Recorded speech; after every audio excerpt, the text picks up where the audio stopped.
সবার জীবন সুন্দর, শুধু আমারটাই বুঝি ভেঙে পড়েছে। জীবনের প্রতিটি দরজায় ধাক্কা দিয়েছি, কিন্তু কোনো দরজা খোলেনি। যেখানে হাত বাড়িয়েছি সেখানেই অপমান, যেখানে আশা করেছি সেখানেই হতাশা। অনেক রাত কেটেছে চুপচাপ কাঁদতে কাঁদতে, কিন্তু কেউ জানেনি। মাঝে মাঝে মনে হতো, আল্লাহ বুঝি আমাকেই ভালোবাসেন না। সব পরীক্ষাই যেন আমার জন্যই রেখেছেন তিনি। কখনো দারিদ্র্য, কখনো দায়িত্ব, কখনো একাকিত্ব।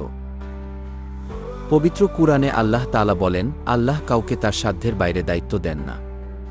সূরা বাকারা আয়াত 286। তখনই বুঝলাম, এই কষ্টগুলো আসলে ধ্বংস করার জন্য নয়। এই পরীক্ষাগুলো আসলে আল্লাহর পক্ষ থেকে একটা স্পেশাল ট্রেনিং, আমাকে গড়ে তোলার, আমাকে শক্তিশালী করার, আমাকে কাঁধে বড় দায়িত্ব তোলার উপযুক্ত করে তোলার প্রক্রিয়া। হয়তো আল্লাহ আমাকে এমন কিছু দিবেন যার জন্য এখনকার আমি প্রস্তুত না, তাই তিনি নিজেই আমাকে তৈরি করছেন।